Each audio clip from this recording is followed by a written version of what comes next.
So in this slide and the rest of the ones that follow that focus on adaptations of the kidney to diverse environments, use the information that's found here as a way to think about form and function, and use your knowledge of the kidney and the nephrons as a way to help support these things. So meaning that, if you didn't have these slides, right? Like if your textbook didn't go through these concepts, these descriptions would still make sense to you based on your knowledge of how the kidney works. So we've described the juxtamedullary nephron as having a very long loop of Henle. We've gone through the idea of what the loop of Henle accomplishes with respect to the osmotic gradient. So in looking at this point, we see that the juxtamedullary nephron is key to water conservation in terrestrial animals. Now recall that they don't make up the majority of the kidney in terms of nephron type, but they're super integral to this process of water conservation due to the role they play in establishing this gradient. So when there are mammals that are found within dry environments, having long loops of Henle are beneficial because that can help to promote water conservation, right? So they don't have the luxury of saying, okay, well, I can secrete large amounts of urine because I'm always going to have access to water at any point in time. So this would be an adaptation based on the lower likelihood of acquiring water. And we can compare that to, fresh water, right? So mammals in dry environments versus those in fresh water, they're going to be able to have relatively short loops because there is not this inherent need for water conservation to take place due to the constant kind of surroundings that they have of that resource. Now, when it comes to the slides that come after, they're really text heavy, so I'm not going to read through them since you have access to them in the handout. So what I want you to do with the slides that you have here is that when you go through the birds and the reptiles, freshwater fish and amphibians, marine bony fishes, just again think about how the observations that are made for these different types of organisms with respect to their excretory system, why that might make sense, or what benefit you can see to the particular adaptation that they have.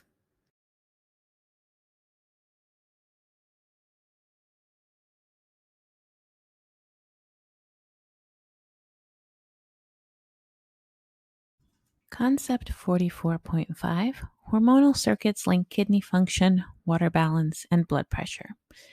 So when it comes to this chapter, we're really just going to think about some of the hormones that have an impact on the excretory system and how it can modify urine output, which essentially has an impact on how much water volume we retain. And all of that plays a role within blood pressure. And I'll explain the correlation with water balance and blood pressure really briefly in this module. But we're just going to talk about a couple and then think about how this relates to our earlier discussions.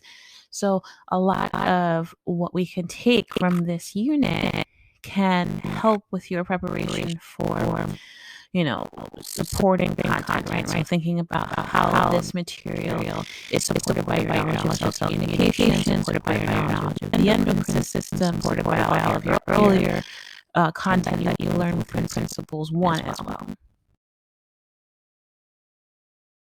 ADH is an example of a hormone that affects renal function, and ADH stands for antidiuretic hormone. And this hormone is also called vasopressin. And when looking at this process, some things to notice is that the ADH is going to bind to a receptor found on the membrane of the collecting duct cell. So this tells us that ADH is going to be polar. It's incapable of entering the cell. It's going to be the primary messenger within this process. Now, because you have knowledge from cell communication, you would know that this binding event of ADH to an ADH receptor is not directly responsible for cyclic AMP production. So this illustration is abbreviating some of the events that take place. But we have our primary messenger as ADH. We have our secondary messenger as cyclic AMP. Cyclic AMP can activate protein kinase A, which phosphorylates. And the impact of the signal cascade is going to be essentially the release of aquaporins. And so these are aquaporins found on storage vesicles. We can kind of release them from this storage state to one of actual insertion. So we've taken the aquaporins from the storage vessels. Now we can find them on the membrane of the collecting duct cell, but notice the side in which we find it.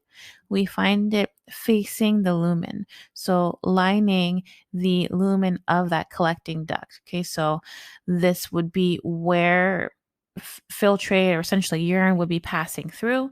And then on the other side, this would be the interstitial fluid that would then allow for migration of whatever enters in there back into the blood supply.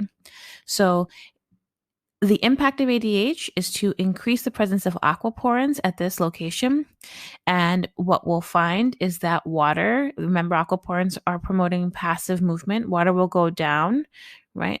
Down as far as like available free water molecules, and it's going to be heading towards a higher solute concentration. So this is also supported by the gradient that was generated within the kidney too. So ADH increases water reabsorption. And if more water is leaving the lumen, heading towards a higher solute concentration, then it's going to impact the volume of urine that's produced. There will be a reduced urine output. And when it comes to the process, it can occur pretty quickly.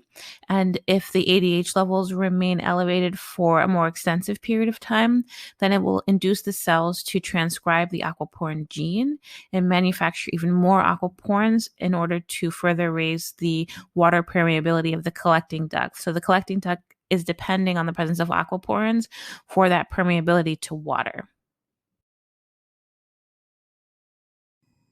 In this figure, we are being shown regulation of fluid retention in the kidney, and this is a nice way of thinking about the process of homeostasis within our body. When we are looking at this, I usually like to start with our readout, our value, which can be quantitative. And here we're seeing normal blood osmolarity. When we're thinking about blood osmolarity, osmolarity is a measure of osmotically active moles of a solute per liter of solution. And in this example, that solution is blood. Really, to take from this is just how much solute is within the blood. The physical numbers that you have here are not what's important. There's no need to memorize them. Just understand that there is a range that falls under the normal category, and that our body is able to recognize if there is a deviation from that normal range, and the body will respond in specific ways in order to address that change. Now, an example that we're seeing here is an increase in blood osmolarity. This can happen when an individual is dehydrated, so we see sweating profusely, loss of solutes, or they're eating salty foods, whatever the case might be, that blood osmolarity is rising. The amount of solutes within that fluid is going up. Now, the hypothalamus is going to have osmoreceptors, and those osmoreceptors are going to be able to respond to that elevation in blood osmolarity. The response here, you can see it bifurcates or splits up into pathways. One response is an increase in action potentials. Action potentials will be relevant within the neurons portion of the Campbell textbook, but there's an increase in action potentials in the hypothalamus, and that triggers that sensation of thirst. So there will be a desire to increase fluid intake as a response to that increase in blood osmolarity. The other response is going to be the release of the antidiuretic hormone, or that ADH. ADH is going to cause the walls of the collecting duct as well as the distal tubule. In the earlier slide, we focused more on the collecting duct, but we can have this event taking place in both of these locations. So we will have ADH causing the walls of both the distal convoluted and collecting ducts to become more permeable to water, and that's through increasing the presence of aquaporins. Aquaporins allows the water to flow out of the tubules as well as out of the collecting ducts, and that's due to the hypertonic conditions of the surrounding environment. So through both of these pathways, we're able to increase water retention. So we have water flowing out of the filtrate, and that's going to promote water reabsorption. And then we have an increase in fluids. We're drinking water because we're stimulating that thirst, that desire to quench our thirst. And in both scenarios, we are able to return the blood osmolarity back into an acceptable range. So this is just thinking about what is the pathway that allows us to address a shift in the blood osmolarity when it increases beyond normal. So when we say the term antidiuretic or diuretic, we're just thinking about how it relates to the vocabulary term of diuresis, which is urine production. So when we were discussing ADH, antidiuretic, we were thinking about a substance that inhibits or prevents urine formation. A diuretic, in contrast, would be a chemical that increases urine volume. And so that would increase water loss. So some examples are shown here. So here's just, marketed as a diuretic for extreme water loss. Depending on the individual, loss of water can be beneficial for shows based on weightlifting or things like that. Caffeine is a diuretic too, and caffeine increases the glomerular filtration rate. And by increasing the glomerular filtration rate, then there'll be more filtrate working its way through the nephron and collecting duct. So the volume that makes its way out as urine goes up. And alcohol inhibits antidiuretic hormone. And so through the inhibition of ADH, there is reduced reabsorption through the collecting duct, and so more water gets lost. Now, in looking at these particular examples, these are all things that we can acquire ourselves and utilize in a quote unquote over-the-counter type fashion, right?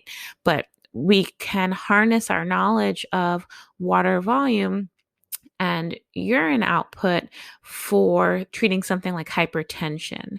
And so hypertension is high blood pressure, and a way to kind of help with the process of hypertension is to decrease the blood volume, because with more blood volume, there is more pressure. And so utilizing blood pressure medication, it's going to serve as a diuretic. And so that is going to decrease blood volume by increasing urine volume. And so those that would take blood pressure medications would likely urinate more often than those that don't, because their body is generating just large volumes of urine in an effort to ensure that their blood volume stays in a range that is no longer in a hypertensive state. So this is just a nice way to think about what we learn within the chemical book, and then how we can apply that to everyday lives, and then from a clinical standpoint as well. And then it also allows us to connect this back to the circulatory system.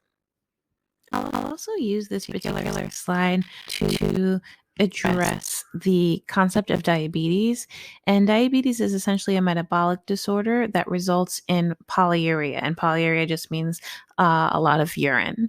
And there are several different types of diabetes. I think the ones that we're most familiar with are described as type 1 and type 2 diabetes.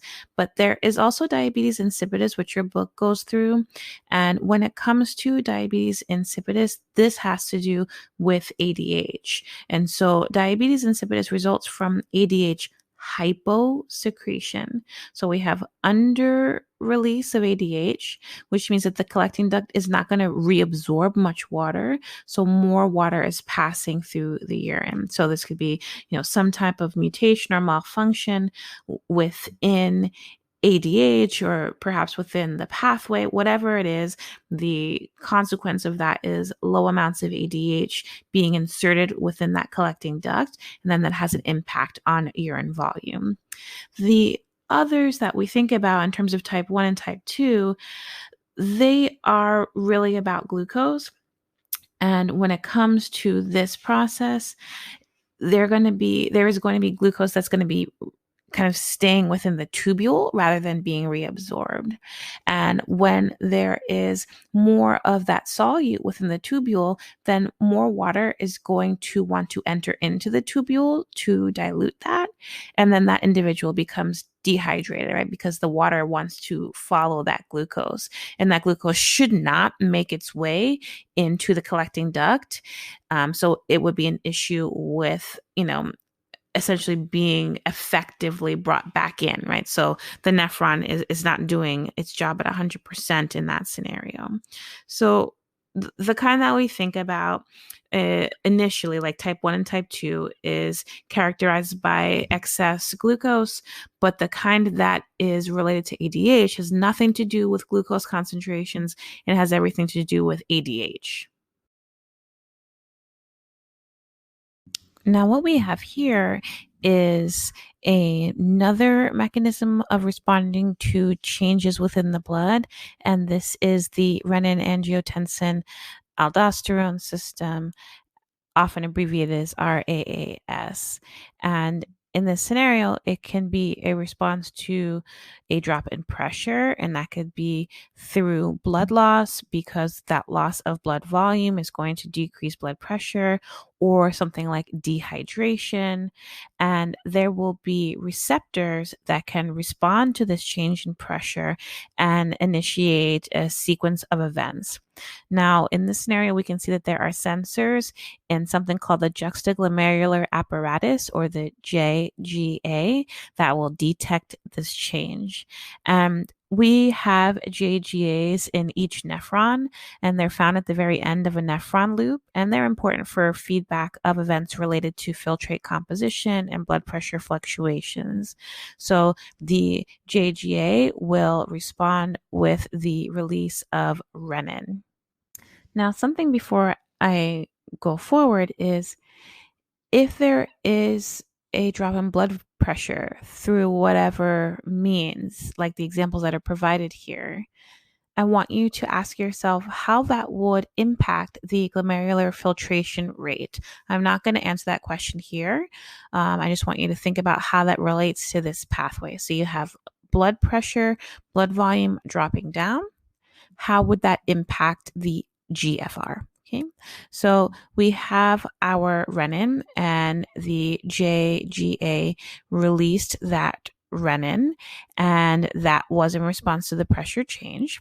And then that is essentially an enzyme, and that enzyme is going to act on the protein angiotensinogen. And angiotensinogen is going to end up becoming split into a shorter sequence called angiotensin 1. And here we can see that the liver is involved in this process, but there are other organs within the body that are helping facilitate this reaction too. So the lungs and the kidney have angiotensin converting enzyme, and that is called ACE. And the angiotensin converting enzyme is going to remove additional subunits from angiotensin 1, and in doing so, it will generate angiotensin 2. And then angiotensin 2, we can see in this example, can act on the adrenal gland, which is something that we talked about within the endocrine system. And the adrenal gland can lead to the release of aldosterone, and the aldosterone is going to help with the reabsorption of ions. And with the reabsorption of ions, water will follow. So it's saying sodium ions and water are reabsorbed. So I often refer to aldosterone as like a salt retaining hormone. And so by increasing salt retention, it allows for more water to follow, because again, where the solutes go, water wants to go too. And when there is increased water reabsorption, then the blood pressure and volume can normalize, because we're retaining that fluid now. And so the pressure and blood volume that dropped can start to rise up again. Now, in the previous slide, the illustration may have given the idea that angiotensin II's role is restricted to that of acting upon the adrenal gland. And I just wanted to add in this illustration so that you can see the ways in which this hormone can exert additional impacts on events that can allow for fluid volume and blood pressure to come back up again. So we've already discussed that angiotensin II can act upon the adrenal gland, and through the adrenal gland we have aldosterone, which causes the kidneys to retain sodium, and through the retention of sodium we will also have retention of water, and that will bring up blood volume. And with an increase in blood volume, there is an increase in blood pressure. So that's allowing for elevated blood pressure here. It can also stimulate the hypothalamus. So this can stimulate the thirst and drinking desire, and that contributes towards blood volume and therefore blood pressure. And angiotensin II is also a potent vasoconstrictor. So remember, there's vasoconstriction, there's vasodilation. So for constriction, we are changing the diameter. We are making the area in which blood has to flow through more narrow. And through acting as a potent vasoconstrictor, it allows for an increase in arterial blood pressure throughout the body. And so that's allowing for this elevation that's seen here. So these aren't all the ways that this hormone can exert its impact, but I just wanted to emphasize the role that angiotensin II has all throughout and how important it is for the process of regulating blood pressure. Now, when it comes to the regulation of salt and water balance, we've gone through ADH and RAAS, which both serve to increase water reabsorption. And through increased water reabsorption, we have increased blood volume. But when it comes to these two hormones, only RAAS will respond to a decrease in blood volume. ADH, as we described earlier, responds to a change in blood osmolarity. Now, in addition to these hormones, there is another that is called ANP, atrial natriuretic peptide. And this particular one is going to respond to a rising of blood pressure. So rising blood pressure will stretch the heart wall, and that's going to stimulate the cardiac muscle within the atria, hence the name, to secrete this peptide. And when it comes to ANP, it's released in response to the increase in blood volume and pressure, and it's going to inhibit the release of renin. So there's going to be increased sodium excretion and urine output. And so this can provide a level of checks and balances between the hormones that are involved in this regulatory process. Now, it does more than inhibition of renin. It is essentially capable of impacting the secretion of renin as well as aldosterone, so it can inhibit both of them. It can also inhibit the secretion of ADH and its action on the kidney. It can inhibit sodium chloride reabsorption by the collecting duct. It can also modify the arterioles. So I made a comment about how the arterioles are different sizes, and these sizes have an impact on the GFR. But without explaining specifically how it works, the ANP is capable of changing the arterioles in such a way that the filtration rate goes up. So they have a way of positively impacting the hydrostatic pressure by changing the kind of diameter of the afferent arteriole as well as the efferent arteriole. So in thinking about this section, you have several examples of hormones that are involved within this regulatory process. Think about how they may play supportive roles or antagonizing roles, and how that is important for maintaining homeostasis or balance within an individual.